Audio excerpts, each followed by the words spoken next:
Assalamualaikum warahmatullahi wabarakatuh. Sebelumnya, perkenalkan, nama saya Nilufar Azmi dari jurusan Kimia Universitas Islam Negeri Maulana Malik Ibrahim Malang dari kelas Kimia A. Pada kali ini saya akan menyampaikan hasil resume atau kesimpulan saya pada bab Kimia Dasar 2 ini.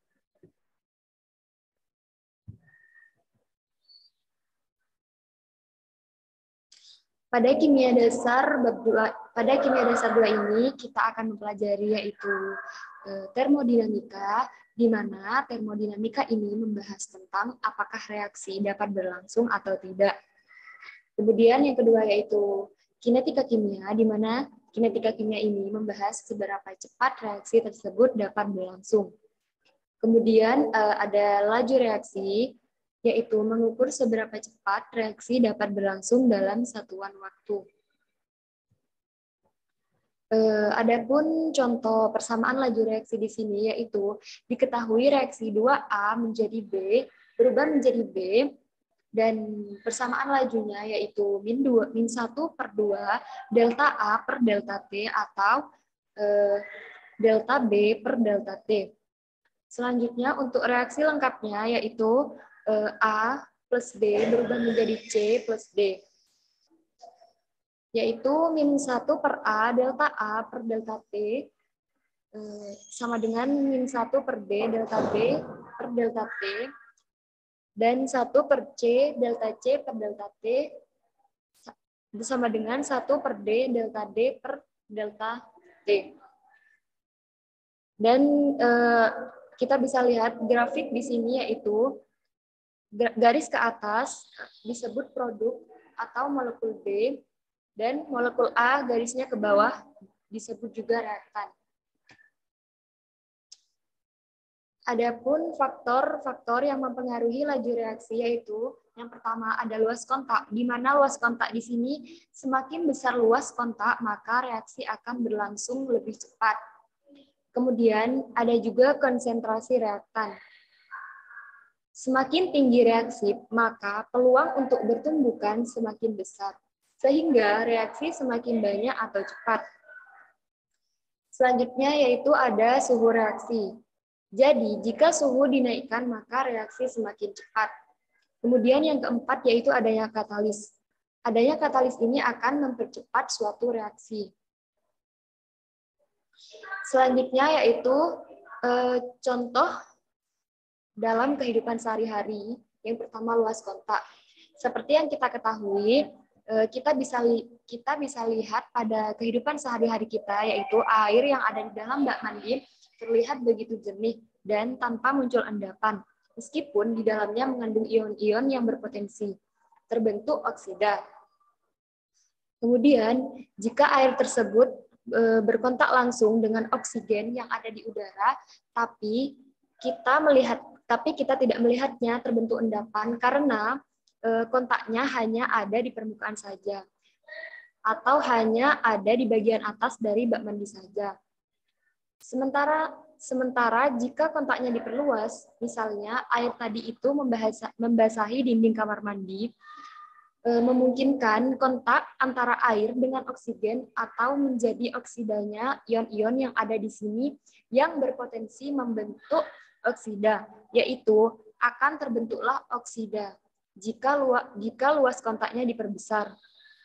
Atau juga pada saat kita menjemur pakaian dan membentangkannya di panas terik matahari, maka akan segera berbeda jika kemudian kita biarkan dia dalam bentuk habis dicuci, kemudian diletakkan begitu saja. Hal itu menunjukkan bahwa ketika dibentangkan luas, kontaknya akan menjadi lebih besar.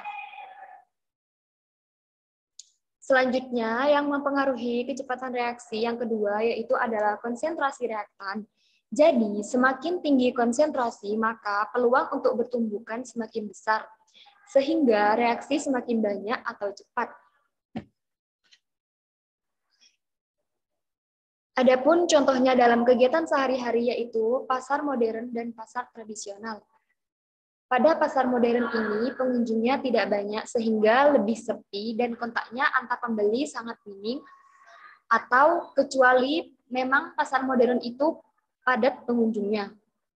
Beda dengan pasar tradisional yang pengunjungnya lebih banyak dan kontak dengan manusia lebih sering, sehingga mungkin lebih ada reaksi menyapa dengan orang lain. Kemudian berikutnya yaitu yang ketiga, suhu reaksi.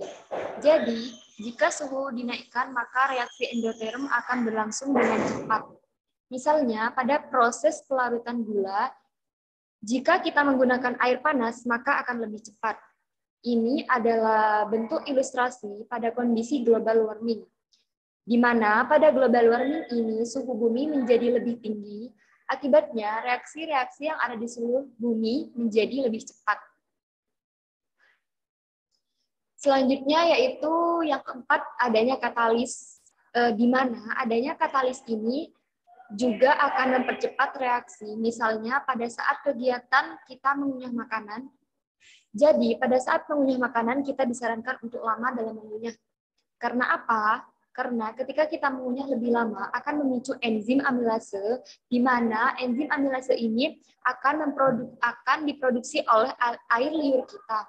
Dan enzim ini sangat bermanfaat sekali. Dia akan memecah karbohidrat. Misalnya, pada saat kita mengunyah nasi dengan terburu-buru, kita tidak akan merasakan karbohidrat dari nasi. Tetapi ketika kita mengunyah lebih lama, kita akan merasakan karbohidrat itu. Adapun cara menentukan order reaksi nitrat oksida dan H2 atau hidrogen yaitu diperoleh pada percobaan 1, 2, dan 3. Di mana NO pada percobaan 1 yaitu 5,0 kali 10 pangkat min 3 dan pada percobaan 2 10,0 kali 10 pangkat min 3 dan pada percobaan 3 yaitu 10,0 kali 10 pangkat min 3. Dan untuk reaksi hidrogen yaitu pada percobaan 1 diperoleh 2,0 kali 10 pangkat min 3, pada percobaan 2 2,0 kali 10 pangkat min 3 dan pada percobaan ketiga yaitu 4,0 kali 10 pangkat min 3. Untuk laju awalnya yaitu diperoleh percobaan 1 1/3 kali 10 pangkat min 5 dan pada percobaan 2 5,0 kali 10 pangkat min 5 dan pada percobaan ketiga yaitu 10,0 kali 10 pangkat min 5. Untuk lajunya yaitu konstanta A pangkat X dan B pangkat Y. Yaitu contohnya H2 atau hidrogen, yaitu cara menentukannya reaksi NO atau reaksi lainnya dibuat tetap. Kemudian reaksi H2 yaitu dibuat 2 kali lipat, di mana laju awalnya juga 2 kali lipat. Selanjutnya, jadi 2 pangkat berapa yang hasilnya 2, yaitu pangkat 1. Kemudian, pada reaksi nitrat oksida, yaitu reaksi lainnya dibuat tetap, dan reaksi nitrat oksida dibuat 2 kali lipat. Untuk laju awalnya yaitu 4, berubah menjadi 4. Di mana 2 pangkat berapa yang hasilnya 4, yaitu pangkat 2. Dan diperoleh order reaksi total 1 ditambah 2 menjadi 3. Selanjutnya yaitu menentukan konstanta laju, yaitu diperoleh laju yaitu 5,0 kali 10 pangkat min 5 molar per sekon, dan NO2 yaitu 10,0 kali 10 pangkat min 3 meter kuadrat, dan H2 yaitu 2,0 kali 10 pangkat min 3 molar. Dan diperoleh dari perhitungan tersebut yaitu 2,5 kali 10 kuadrat per meter kuadrat detik.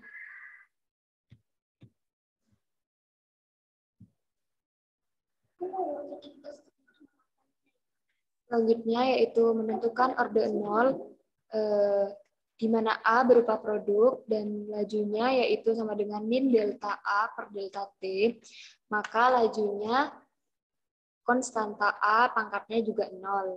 Selanjutnya yaitu min delta A per delta T sama dengan K konsentrasi A pangkat 0.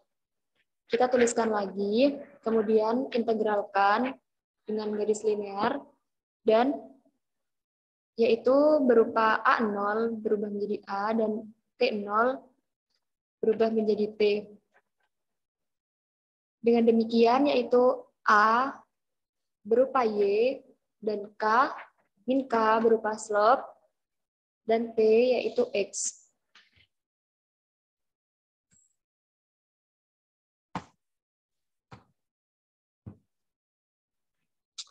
Selanjutnya yaitu sama seperti sebelumnya. Kemudian menentukan orde 1. Yaitu contoh reaksi 2A berubah menjadi B adalah orde 1 dengan konstanta laju sebesar 3,2 kali 10 pangkat min 2 detik pangkat min 1 pada 60 derajat. Pertanyaannya, berapa waktu yang dibutuhkan agar A berkurang dari 0,9 molar menjadi 0,15 molar? Kita tuliskan terlebih dahulu, yaitu diketahui reaksi 2A berubah menjadi B, K-nya yaitu diperoleh 3,2 kali 10 pangkat min 2 detik pangkat min 1, A0-nya yaitu 0,9 molar, A-nya yaitu 0,15 molar. Kemudian yang ditanya yaitu adalah waktu. Dengan menggunakan rumus persamaan orde 1 yaitu ln A per A0 sama dengan min konstanta T. Selanjutnya kita ubah T, kita pindah T, yaitu sama dengan ln A per A0 dikali min 1 per konstanta, di mana A-nya yaitu 0,15 molar per A0-nya 0,9 molar dikali min 1 per konstantanya diperoleh 3,2 kali 10 pangkat min 2 detik, yaitu diperoleh hasilnya min 1,792 kali 1 per kali min 1 per 3,2 kali 10 pangkat min 2 detik pangkat min 1, hasilnya yaitu 56 detik. Selanjutnya, contoh soal reaksi orde 2. Yaitu, reaksi 2A berubah menjadi B adalah orde kedua dengan konstanta laju 40 meter pangkat min 1 menit min pangkat min 1 pada 25 derajat Celcius. Yang ditanyakan yaitu yang diketahui yaitu jika konsentrasi A dimulai semula sebesar 8 kali 10 pangkat min 3 molar, jadi berapa waktu yang dibutuhkan agar konsentrasi A menjadi 2 kali 10 pangkat min 3 molar? Yang B yaitu hitunglah waktu paruh reaksi. Kita tuliskan terlebih dahulu reaksi 2A berubah menjadi B, yaitu K-nya sama dengan 40 molar pangkat min 1 menit pangkat min 1. Pertama itu menit harus diubah menjadi detik terlebih dahulu, seperti ini. Selanjutnya yaitu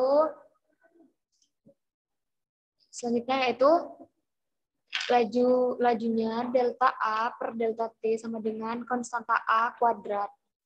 Yaitu dengan menggunakan persamaan laju orde 2, di mana pada persamaan laju orde 2 ini diperoleh yaitu 0,156 detik. Kemudian kita bisa lihat orde pada grafik di sini yaitu orde 0 seperti ini. Yaitu A dikurangi A0. Kemudian orde 2, pada orde 2 itu 1 per A dikurangi 1 per A0. Berikut adalah kesimpulan dari saya. Jika ada kesalahan, mohon dimaafkan. Assalamualaikum warahmatullahi wabarakatuh.